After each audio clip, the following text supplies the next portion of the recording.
This is breaking news on WDSU. Right now, firefighters on the scene of a two-alarm fire in Elmwood. That's right. Reporter Sherman DeSalle joins us now live with details. Sherman, what can you tell us?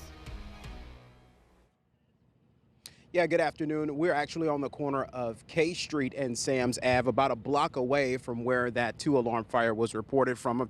Get out of the shot and get Jeff a better picture here. So what you're looking at is the corner of Mounds and Sam's Avenue, and we got reports of a two-alarm fire in the earlier part of the 11 o'clock hour. One business says that they could see smoke coming out of that yellow building on the left a little after 11 o'clock. And when we got here, we could actually smell chlorine. We're not sure of where that's coming from. That hasn't been confirmed yet, but we definitely smelled a lot of chlorine when we got here. Now, the Jefferson Parish Fire Department is here. Several engines were here. A couple of them have left since this newscast started. EMS and JPSO, they've blocked off this perimeter.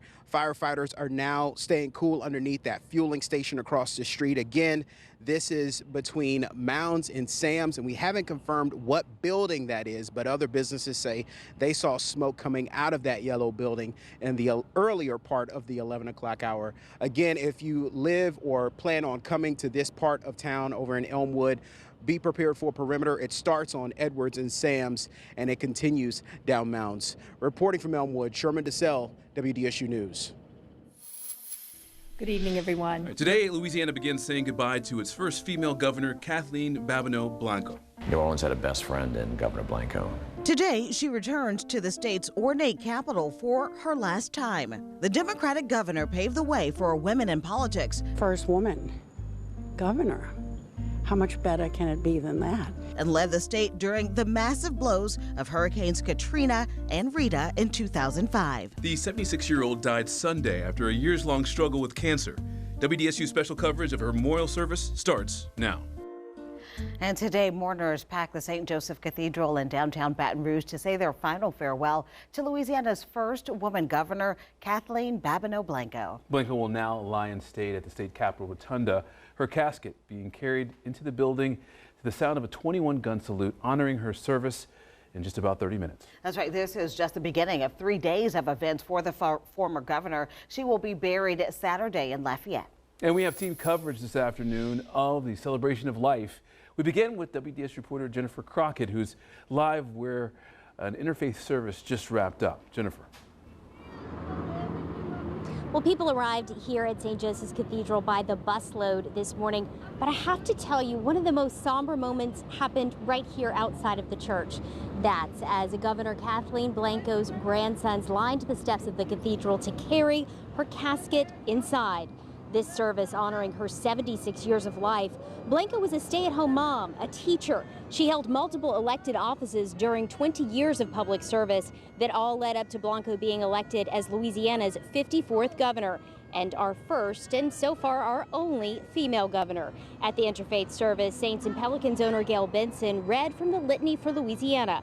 And Governor John Bel Edwards shared a personal story saying Governor Blanco invited his family to her house for dinner when he decided to run for governor. He said she wanted his children to know just what they were in for. Edwards calling her sincere, generous with her time, and a faithful Catholic.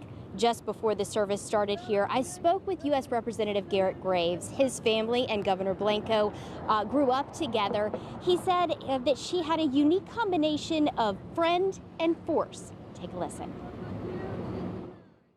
Her disposition was not one of what you would see in terms of a traditional trailblazer. She had this very kind, quiet demeanor, but also a very powerful and I think a determined one. And it reminds me of my mother, again, always with a smile, but very determined and unrelenting in terms of initiatives that she chose to push. And I think a very powerful force in Louisiana, and I think it's fantastic that she was able to braille. And those priorities that he spoke of included health care, access to opportunities, education. Those opportunities include, of course, being a stay-at-home mom or governor or both in one landmark lifetime. Reporting live in Baton Rouge, I'm Jennifer Crockett. Back to you. Well done, Jennifer. Thank you. In a few moments, Blanco's casket will be carried up the steps of the Capitol building where she will lie in state. And WDSU reporter Michael Vincino joins us now from the state capitol. Michael.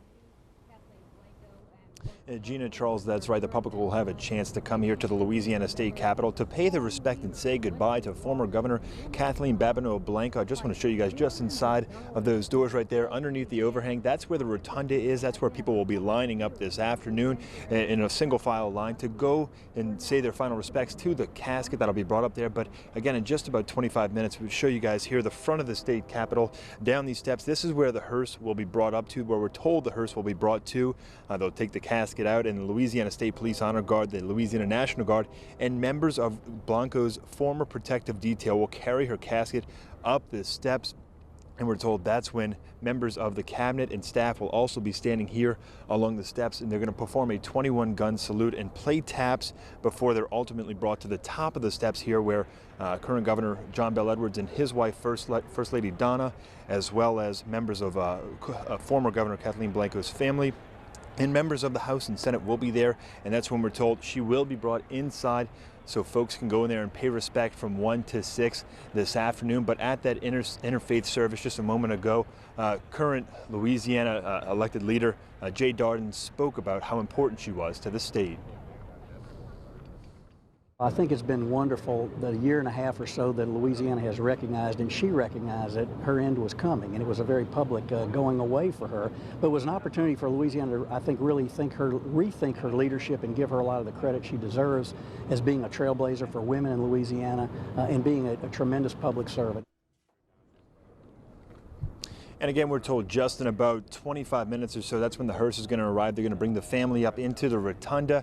And they said the public visitation where Blanco will lie in state will start at 1 o'clock. It'll go until 6 o'clock this evening. But we're told for members of the public, if you would like to come here, they're asking folks to please enter from the ground level. Don't try to walk up these front steps here and go in. But they said go through the ground level and they'll lead you up to the rotunda so you could pay your final respects to former Governor Kathleen Babineaux Blanco. For now, reporting live in Baton Rouge, I'm Michael Vincino. Guys, back to you. Michael, thank you. And the celebration of Governor Blanco continues into the weekend. On Friday, there will be a public visitation and prayer service in Lafayette. And in lieu of flowers, the Blanco family is asking that donations be made to the Governor Kathleen Blanco Public Policy Center. It can be sent through the University of Louisiana Lafayette Foundation. That address is right there on your screen, so if you take a second look at that. It is 705 East St. Mary Boulevard, Lafayette, Louisiana. You can also give online at give.louisiana.edu. And then on Saturday, there's going to be a funeral service and private burial.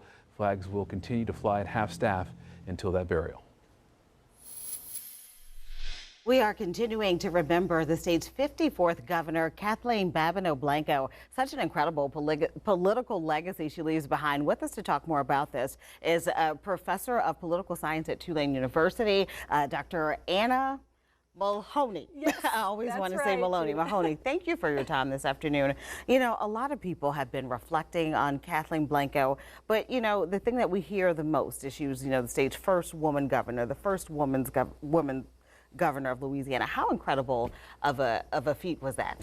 Well, she certainly was a trailblazer, and she wasn't just the first woman governor. She was also the first woman to represent the city of Lafayette in the state house. She was the first woman to chair the Public Service Commission. So she had a lot of firsts under her belt before she made that epic race for governor. And then when you just talk about her legacy, do you think that by her being a trailblazer and breaking that glass ceiling, even in Lafayette, all the way to the governor's office, do you think that that inspired more women to say, you know what, I want to serve and get in politics? Absolutely. Research really demonstrates the importance of role models for young women, especially when they're considering leadership roles. And as we just saw a few weeks ago, a record-breaking number of women qualified to run for state legislature, 77, the largest number we've ever had.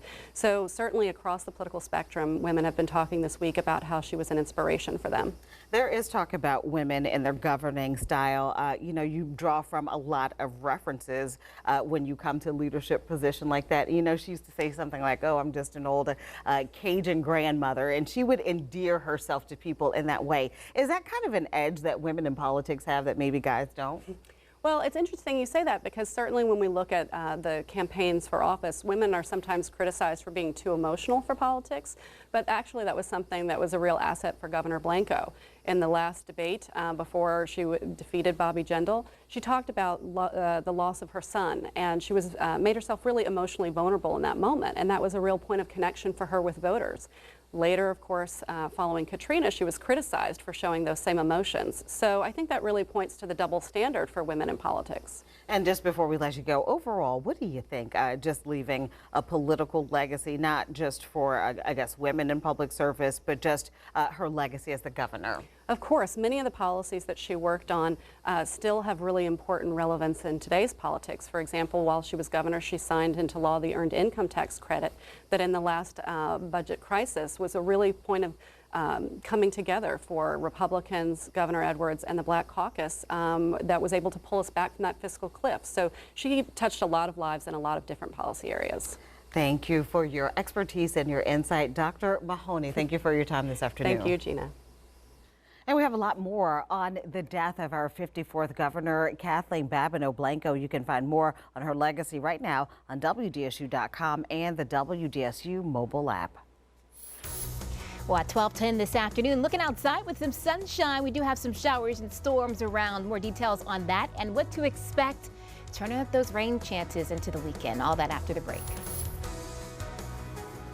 And right now, city crews are working to get to a car clogging a mid-city canal.